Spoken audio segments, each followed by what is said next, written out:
नमस्कार साथियों, आज का वीडियो बहुत ही महत्वपूर्ण होने वाला है जिसमें हम आज 10वीं और 12वीं में जो बोर्ड की परीक्षाएं होती हैं उसमें हम अधिक से अधिक या ऐसे कह सकते हैं कि 90% से अधिक अंकों को हम कैसे प्राप्त करें। इसके लिए हमको विशेष रणनीति बनाने की जरूरत होती है। परीक्षाओं में आप देखते होंगे बच्चे 50%, 60%, 70%, 80% तक नंबर लाते हैं और बहुत सारे बच्चे वहीं पे 90%, 95% तक भी नंबर लाते हैं।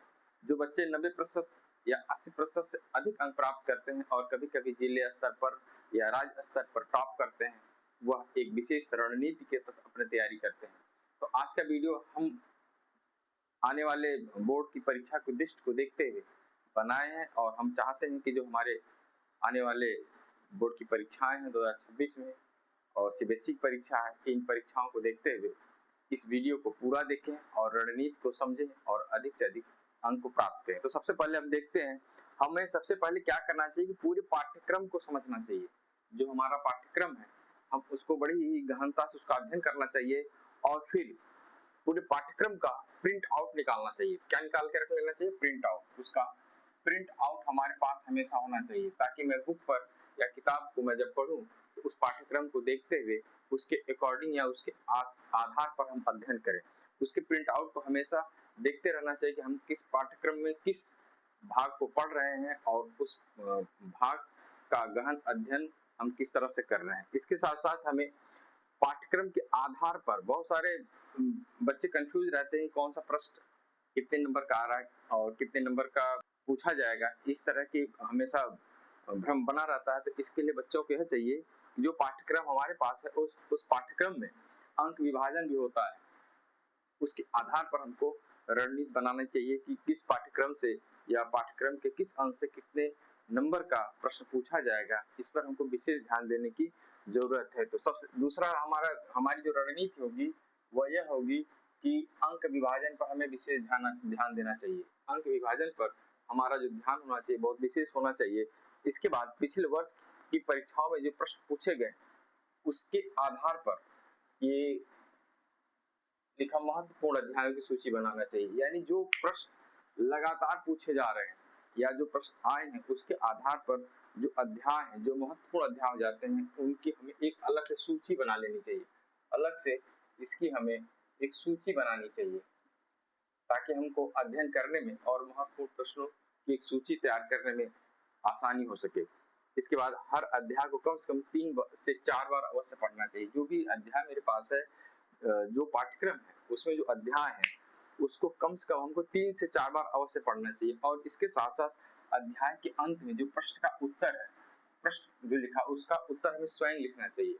अध्याय के अंत में जो प्रश्न दिए गए रहते हैं उसका उत्तर हमको स्वयं लिखना चाहिए।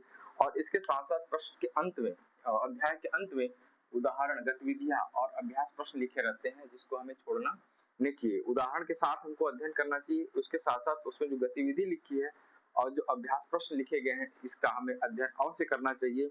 और अध्ययन के प्रारंभ में जैसे हम स्कूल से आते हैं, हमको अध्ययन के प्रारंभ में जो हमको विषय कठिन लगता हो, जैसे जो विज्ञान का विद्यार्थी है उसको हो सकता है गणित कठिन विषय लग रहा, जो साहित्य का विद्यार्थी है उसको जो भी विषय कठिन लगे, तो विषय जो कठिन लगे उसका हमको अध्ययन पहले करना चाहिए। उसके बाद सामाजिक विज्ञान का अध्ययन करना चाहिए और अंत में हम उस जो भी अध्ययन कर रहे हैं सबका हमें पुनरावृत्ति करना आवश्यक है।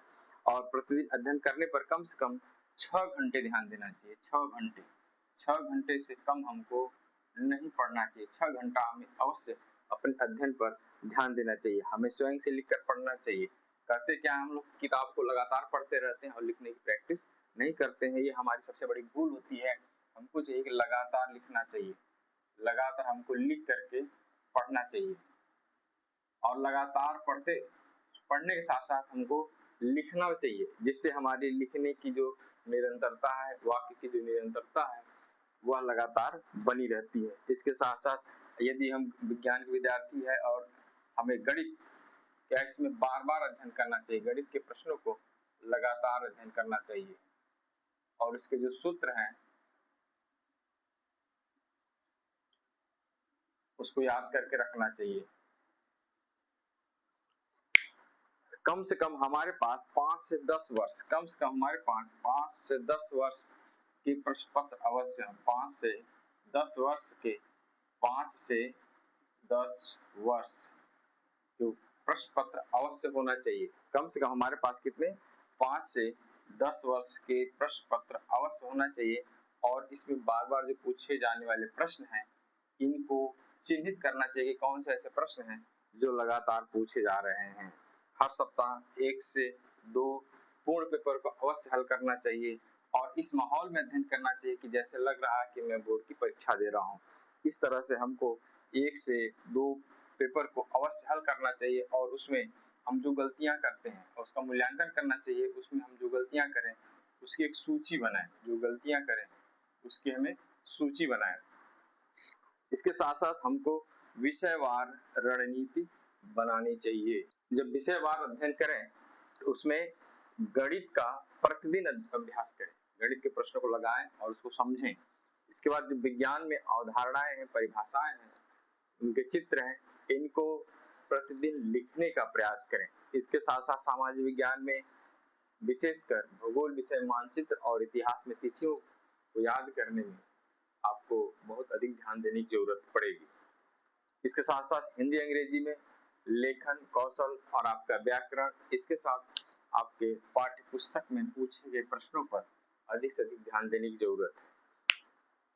इसके बाद हमें छोटे छोटे बिंदुओं के नोट्स अवश्य बनाने चाहिए। जैसे हम किताब पढ़ रहे हैं तो उसमें हमें जो महत्वपूर्ण लगे उसका हमें बिंदुवार नोट्स अवश्य बना लेना चाहिए और उसमें सूत्र, परिभाषा और जो महत्वपूर्ण तथ्य है उसके लिए एक अलग कॉपी बनानी चाहिए। जो इसके लिए हमें जो महत्वपूर्ण तथ्य है अलग कॉपी बनाने से हमको यह फायदा होगा कि हम इसको रिवीजन करने में हमको बहुत आसानी होगी। सप्ताह में एक दिन रिवीजन के लिए अवश्य रखना चाहिए और परीक्षा से पहले जो पूरा पाठ्यक्रम है इसको हमें 3 बार अवश्य दोहरा लेना चाहिए। जब हम उत्तर को लिखें हमेशा साफ और सुंदर लिखावट पर ध्यान दें। प्रश्नों की संख्या सही लिखनी चाहिए। कभी कभी बच्चे गलती कर देते हैं बोर्ड की कॉपी जब लिखते हैं तो मान लिया जैसे प्रश्न संख्या 10 कर रहे हैं और प्रश्न संख्या 10 को शुरुआत में पहले प्रश्न के रूप में कर रहे हैं तो प्रश्न संख्या 1 लिख देते हैं, यही गलती कर देते हैं। हमको लिखना चाहिए प्रश्न संख्या 10 चाहे शुरुआत में करें चाहे 10वें नंबर पर करें। और चित्र और फ्लो चार्ट जहाँ जरूरी वहाँ पे चित्र अवश्य बनाएं और फ्लो चार्ट भी अवश्य बनाएं, क्योंकि इससे जो एग्जामिनर उसका ध्यान आकर्षित होता है और अच्छी मार्किंग करता है। 7-8 घंटे की नींद अवश्य लेना चाहिए और पौष्टिक भोजन अवश्य करें ताकि आप बीमार न पड़ें, क्योंकि हमें परीक्षा में अपने स्वास्थ्य का विशेष ख्याल रखना चाहिए। कभी कभी बच्चे बहुत अधिक स्ट्रेस ले लेते हैं, तनाव ले लेते हैं, जिससे बीमार पड़ जाते हैं और उनका समय ज्यादा नुकसान होता है। अंतिम दिनों में जब परीक्षा शुरू होने वाली हो तो नया विषय या नया टॉपिक हमें नहीं शुरुआत करना चाहिए और सिर्फ केवल जो हम पढ़े हैं, जो अध्ययन किए हैं उसके रिवीजन पर ध्यान देना चाहिए। परीक्षा के समय तक एनसीईआरटी कोर्स को 3 से 4 बार पढ़ लेना चाहिए, नोट्स को 3 से 4 बार पढ़ना चाहिए और 15 से 20 सैंपल पेपर हल करना चाहिए और पिछले 10 वर्षों के प्रश्न पत्रों को अवश्य 1 से 2 बार हल कर लेना चाहिए और प्रतिदिन लिखने का अभ्यास अवश्य करें और नियमित रिवीजन अवश्य करें। अंत में हम कुछ महत्वपूर्ण टिप्स और देना चाहेंगे।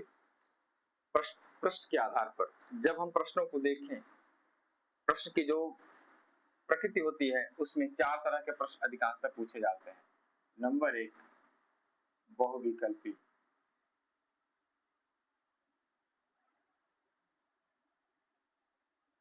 नंबर 2 अति लघु उत्तरी,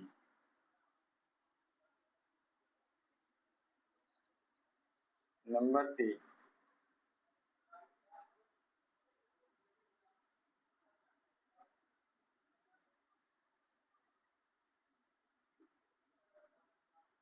लघु उत्तरी, नंबर 4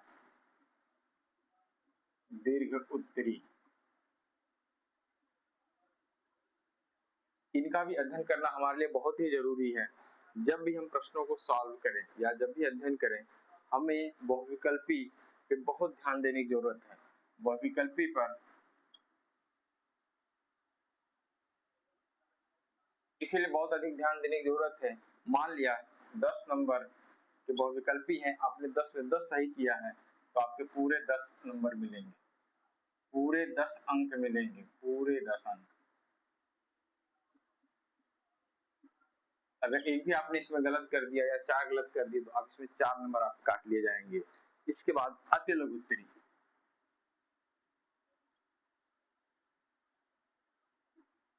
इसमें मान लिया 10 प्रश्न है और आपने पूरे सही लिखे हैं तो इसमें भी आपको पूरे 10 नंबर मिलेंगे।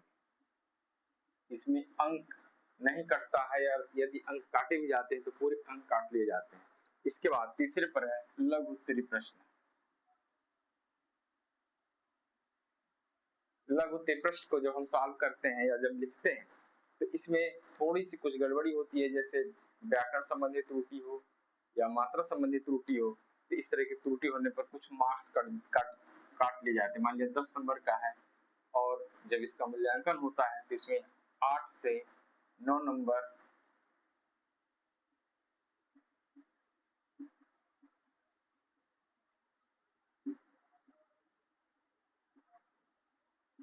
कभी कभी पूरे मार्क्स भी मिल जाते हैं। यदि आपने बहुत अच्छा लिखा है तो इसमें आपको कभी कभी पूरे मार्क्स दे दिए जाते हैं, लेकिन आप बहुत अच्छा नहीं लिखे हैं तब भी आपको 7 से 8 नंबर मिल जाते हैं। इसके बाद दीर्घ उत्तरी।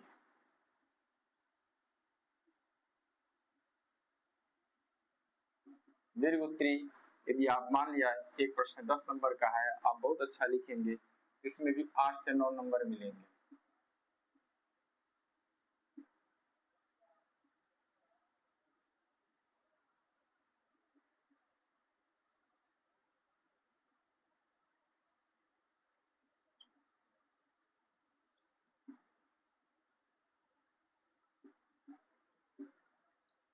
और कभी कभी सामाजिक विज्ञान में मानचित्र संबंधी प्रश्न है,